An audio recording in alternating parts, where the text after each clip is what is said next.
watching Property TV.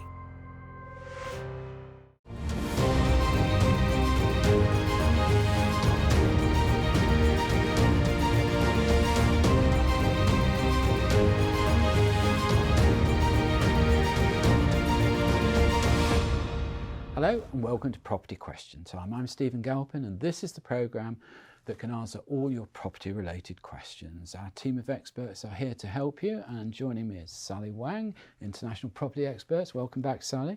Thank you. And Byron Crellin, who's CEO of Debt Squared Group. Stephen. Welcome back to you both. Right, Sally, we're going to start with you. And it's this: I'm hoping that the level of overseas investment in the UK property market returns during the next year. I understand that recently investors are now spread across the country rather than being focused on London only. What areas do the panel think will continue to attract these investors, and would it be a good idea to hang on to their shirt tails and benefit from the capital increases these investments will obviously cause? Well, that's an interesting one. What a question. Yeah, what a question. What a question. Well, my perspective on this is that, yes, we have seen buyers' interest has spreaded to places other than London. Even in London, has spreaded from central London, inner London, to outskirts of London. And with the statistic and supported, the property price, actually the capital growth is much higher in the outer skirt area and also in the different cities rather than in London. We actually see the property price dropped quite big in certain areas in London, their capital. So it's very interesting. For us, I think for international investors, we still need to look at the key. The first thing is you need to ask yourself how long you want to hold on to this property for. If you look at long term, then maybe now it is a good time to buy in London because the price has dropped, right? Some of the area dropped by 15% compared to 3, 4, 5 years ago. Then maybe you can get a bargain. You can get a bargain, second-hand property, this also I meant. You can buy them, your price of paying this property is 15% cheaper than when they bought it 3, 4, 5 years ago, and you hold on long term. Is this applied to new homes too? To new homes, I think it's very tricky. It depends on whether you want to enter very early at a new launch. Because usually people think that when you go for a launch of the project, you get the best floor plans and everything. But then, can you get a good price for it at that point? And then, what about the other side of one property about to complete? It is new home, is about to complete, it's on the market. You can see the real product and you can get a good discount for some of the projects in London, whether that's going to be a good project for you to go into. And also areas. So what I meant here is that you got to be very price sensitive now. So it doesn't matter the location. If it is a location, but the price per square foot has dropped, it is a good time. Maybe it's a good time for you to enter. Regardless of what the media say about, don't buy in this area. But if you find the right product with the right price per square foot, you should go for it. And then the second thing I think is that it's the different criteria still. Transportation definitely is not as important as before, like 2 minutes walk away from the station. It's definitely not that important compared to before, but it is still quite important because now people are going back to the office and we're talking about working from home. We're talking about this habit's going to change, but certain people do like to work from the office. For example, me. So, whether you live in a suburb area, how long that's going to last? Will people eventually still go back to the city and start their working day and need some place that's quite, transportation convenient? And do you think they will? Do you think they will return to the office? I think the bosses would like them to, right? All the bosses.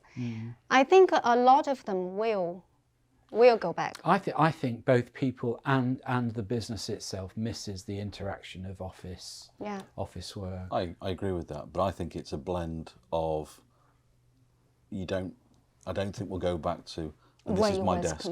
Yeah. I think it will be a hot desk. I've worked in companies like that before, where you know there's 10 employees and 9 desks. but it is, you know, we've got a client and they've moved all of their UK offices into hot desks, staff lockers. You basically walk in, your locker is, the contents of the locker is your desk. You walk in, you plug your laptop into the nearest portal, and away you go. And I think COVID taught us that we could do that. I suppose the interesting thing is where you have, in London in particular, you have some of the big firms that have invested tens and tens of millions of pounds in facilities for their employees, you know, swimming pools on the top floor, even barber shops, so you don't waste time going out of the building. Lunch Well, you've places. got two big banks here that are saying all staff back. Yes. You know, forget hot desking, you're back. I think that's the way we'll go. I think also from a management point of view in a company, it's very difficult to control your employees when they're working from home. I mean, obviously there's an amount of trust that's needed, but I just wonder over a period of time whether that self-discipline sort of starts to disappear. You know, one of the issues that we've got very quickly, Stephen, one of the issues that we've got as stakeholders is, from our own experience, interviewing for a position within our office, got down to selected candidates, offered the position to an individual. That individual accepted. 24 hours later, emailed us and said, "Can you confirm that I can work from home when I want?" And I thought to myself, is that the trend? Is that what we now have to deal with? That you choose where you want to work? I suppose it's possible, but I do think there's an element of interaction missing when people do that. It's not only the interaction, it's the efficiency as well. Like, for example, if we are working in the same room, 3 of us, like I'm doing this, and you need a piece of information, you can just ask. Yeah. And you get it straight away, and you get on with what you do.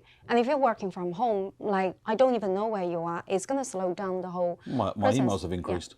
Yeah, and also the other thing I find is when people are working together in the room, you get energy, especially for us as salespeople, you get the energy bounce back from each other. You get ideas bounce back from each other. You don't get that with the Zoom calls. I mean, that's a solution I think that's a solution for how we deal with COVID, but is that going to be a long-term permanent thing? Is that going to be fair for the younger generation who just come out of university, who want to do good in the society, be interactive, and being mentored, have a mentor, or with their peer colleagues and bosses. Okay, Sally, what we better do is go back and just answer the question. So, would it be a good idea to hang on the shirt tails of these braver investors that go around the country?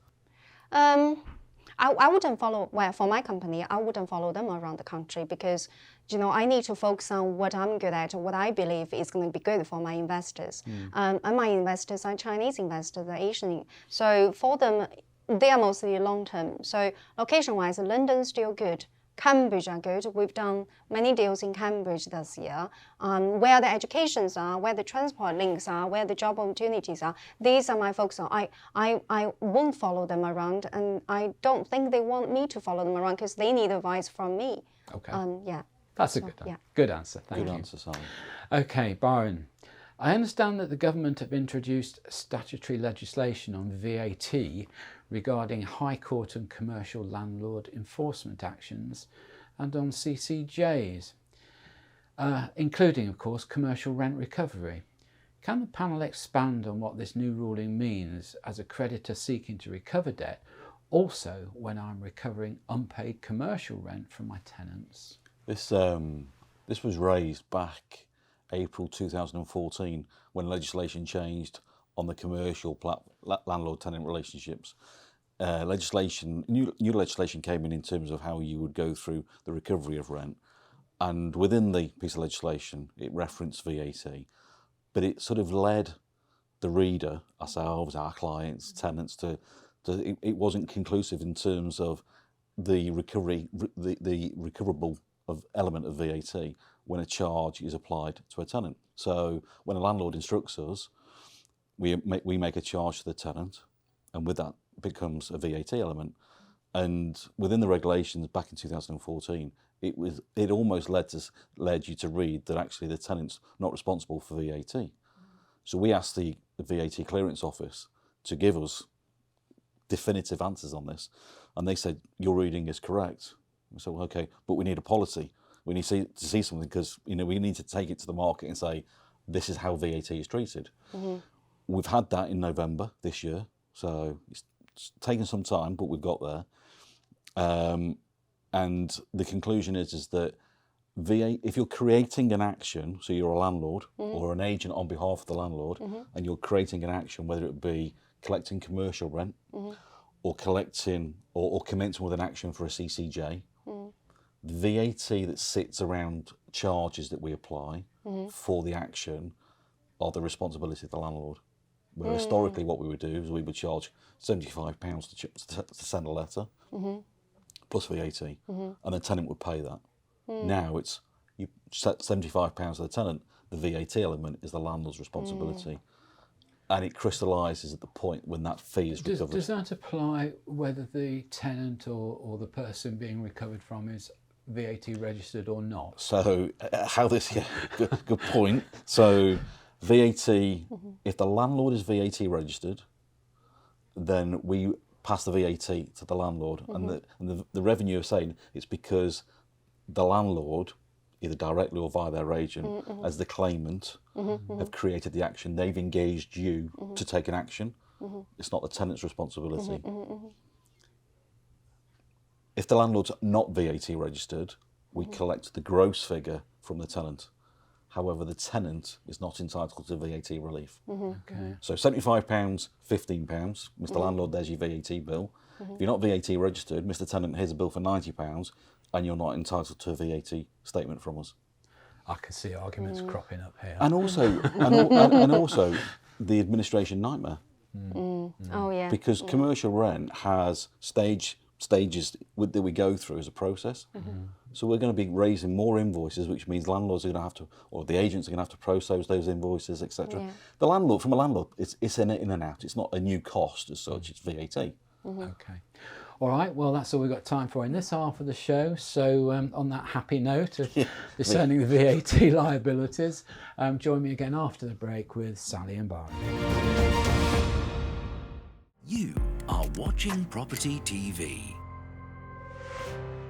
You are watching Property TV. Hello and welcome back to part 2 of Property Question Time. I'm Stephen Galpin and I'm joined by Byron Crellin and Sally Wang. Welcome back both. Sally, your second question. I'm a small developer and I'm about to start the marketing of a small residential development I've completed in a fairly central London postcode. What are the key features I should focus on in my advertising that would attract the international market? Yeah. I think I have a good thing in this because I'm mainly selling the Central London property to the Chinese buyers. I think there are multiple factors the developers need to think of before it brings to the market. And everything is in the little details. The big dimension, I would say, to get the price right. Price per square foot, the Chinese buyers, especially for Central London, they're very price sensitive. And they compare, they do a lot of a comparison. We understand that new developments is different from the second-hand property market, but then, the first hurdle is how we persuade them that this is value for money compared to the second-hand property market. Because Central London, we're looking at some conversion, Victorian, Georgian building conversions. Price per square foot could be very different. So how you justify that? How do you justify that? And the second thing... Are you going to tell us? Yeah, I will. With a case study, actually, you will have to find a way to justify. And if you can do that, you get the buyer. If you can't do that, you're losing the buyer. Very simple. Price per square foot, very sensitive. Second thing, if the property is in Central London, then location, transportation is quite important as well. You got to make sure that, you show that if you are at a good transportation spot, you have to show the Chinese buyers, you have to educate them. Thirdly is the university spots. Make sure that if your development is closer to the UCL, King's College, the Holborn area, whether it's a King's Cross and Martin area, or whether it is, you know, the South Kensington, the Imperial College area, you have to make sure that it shows on your brochure, or you got to have that in your mind. The Chinese, they're looking for education opportunities near their kids' school or rent out to the university. And also, where are the opportunities? Where are the opportunities? Is it near to the Crossrail, near to a government-supported scheme? Whether it is near to a place that has a lot of job opportunities, that's their potential tenants. So those are the main factors you need to think of. But back to question one, how do you justify it? For example, recently we sold a property to a Chinese family. The price per square foot we're looking at is £4,000 per square foot. That's near Holland Park. However, the nearby properties we find on the market, they're like £2,000 per square foot. Holland Park area, second-hand property in the houses and everything. So how do you justify the client will spend £4,000 per square foot, not buy a house that's £2,000 per square foot? We have to find a way to justify it. The developer's reputation, you know, the track history, and the quality of the building. And here, the details really matter. You go in, you can't really say unfinished the carpet or a broken hand or not working handles. Every little details matter because you are double the price per square foot of your nearby projects. So every little details, and also facilities becomes important as well. People in Central London, if you're looking at that price range, they want a car park. Does it come with a car park to put their, you know, Porsche or Tesla? Do you have a concierge? Is it a small, secluded development that you don't have that many residents share the facility with you? Do you have all that or you don't? If you don't, then what is your competitive advantage to a Georgian house? So you gotta find a competitive advantage, a selling point. We are sales agent, but we need the product to have a selling point as well. Sure. So make sure that is embedded in that when you brief us, and then we can see the selling point. Then we can sell a property that's £4,000 per square. We sold that one, £4,000 per square foot. They didn't buy. We searched the market for them for 3 months. They've seen everything in that area around the Hyde Park area, near Holland Park, particularly that pocket, because their kids going to school in Holland Park area. They need to be near the park. So the location. So that's the location. The price is expensive, but they have the facilities, they have the best quality, they have the best residents, neighbors. So, you know, everything adds up. But then they made the decision, okay, £4,000 per square foot, it is. This is our dream home. Then you can justify that. It's quite interesting. I think I was one of the first people to do the sort of tri-country trip out to Singapore, KL and Hong Kong many years ago. And at that stage, I used to find that the buyers were simply just wanting to buy in London. And as long as it had London attached to the address, you were home and dry. Yeah. But these days, the investors are so much more sophisticated. Oh my God, There's yes. so much more information that's needed. Yeah. Are you finding this in the commercial world? Absolutely. And I think because we've had a spike in void properties, some of our clients will boast their occupation they've maintained it because they've engaged with tenants, done deals with tenants, etc. But we're still building. We're still managing and working with clients that have got new developments going out. I mean, obviously from our side, we only pick up when something goes wrong, or if the property is void. You know, whether it be new and being advertised to let, we're providing the security elements of it. But we've definitely seen, and not just geographically in London, across Birmingham, Nottingham, Leeds, Manchester, Northwest, really good, where they've been, Southampton, great on the harbour, where they are creating communities. Yes. And actually within that community, they're creating a buzz, they're creating a hub, and they're also doing clever stuff. It's obvious, but clever stuff. So where you're looking at, and your client says, this is my criteria, the managing agent and the landlord is also, when the roots are going into the ground, going, right, we're building this out, they're also preempting what's going to be expected by your clients in terms of what are they looking for. So we're building something that is going to be, you know, quick moving in terms of market. Yeah, I think that's changed tremendously. I can remember years ago, you know, you'd say to developers, well, what are the facilities? What are going to be the key features? And they'd say, listen, we'll worry all about management when we finished it. Yeah. You know, that would be the attitude. But today it's so important. We've got clients that where we're working with them in terms of budget, in terms of what we're providing from a security aspect for when the site is complete. That site's probably, you know, I've got one site I can think of at this moment in time, which is probably going to be middle of 2022 before it's finished, but they've already got the marketing material out, you know, and it looks good, and they're getting inquiries, and I think that's important. Yeah. Okay.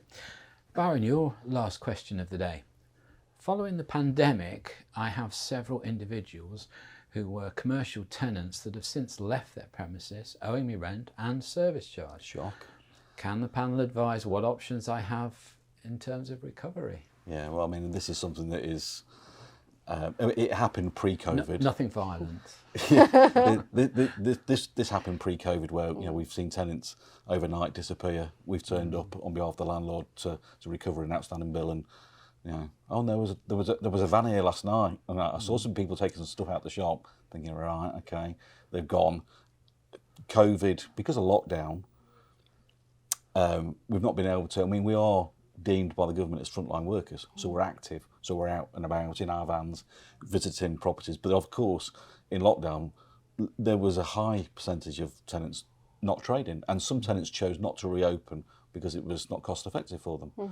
So landlords have been sort of slightly sitting on their hands. We've been working with landlords to try and get portfolios into better shapes, etc. But we have seen where we've attended properties, all clients have said to us, I've got this debt ledger, of which 40% of this ledger is, we think now, former tenants that have technically absconded. They haven't served they've still, technically, they are part of the contract, but they've walked away from the property. What we then have to work out for the landlord is whether that individual is worth pursuing. Forget that they owe you the money. I know that's probably hard at this moment in time because it's raw. It's whether they've got it. It's whether they've got it. Have they got assets, etc. So what we have to do first is an element of due diligence. So we're looking at the individual. We're looking at whether we've got a residential address for the individual. Have they got the business interests? What's their activity, etc. Try and build a picture, a risk assessment, and then go back to the client and say, right, okay, this is our observations. And either it'll be a case of we're good to go and we've now located them so we can now pursue them, or it'll be a case of they're ignoring us but they've got an asset, so therefore we could go through the court route, which is a huge backlog, in terms of a charging order on a property. Alternatively, this will be a write-off, Mr. Landlord, for the reasons being we found them, they're a man of straw, you know, they've got nothing because of COVID's decimated their business, that's why they walked away from it. But also, you know, there'll be family reasons. You know, there might be, you know, the people have been made redundant, bereavements, etc. People just. I think you make a good point. I mean, even if you go through the court process and you get a judgment, doesn't mean you're going to get the money, Correct. does it? Yeah, and that's one thing that we always say to the client: you might be entitled to the money, but let's just manage your expectations. And what we'll do first of all, let's paint the picture. Let's do that risk assessment for you, so you can then either happily or frustratedly go, okay, I've parked that one, or no, we've got a chance. This person owes us the money. We know where they are, you know, and they're trading across the road in a fancy shop. I want my money, Yes. and then we can sort of take that process. But it's tough because people have had grants, etc. But you can't see that on credit files. Are you seeing a lot of debt on private rentals, on residential rentals? Yeah, there's For us, we didn't have any. For us, touch wood, during this whole COVID. Good management. Good management. There you go. It is.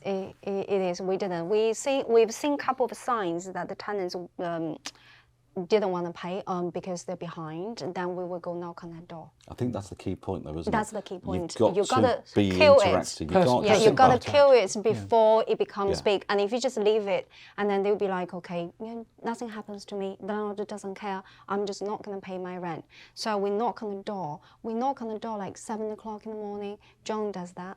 So John goes there 7 o'clock in the morning. They're for sure they're at home.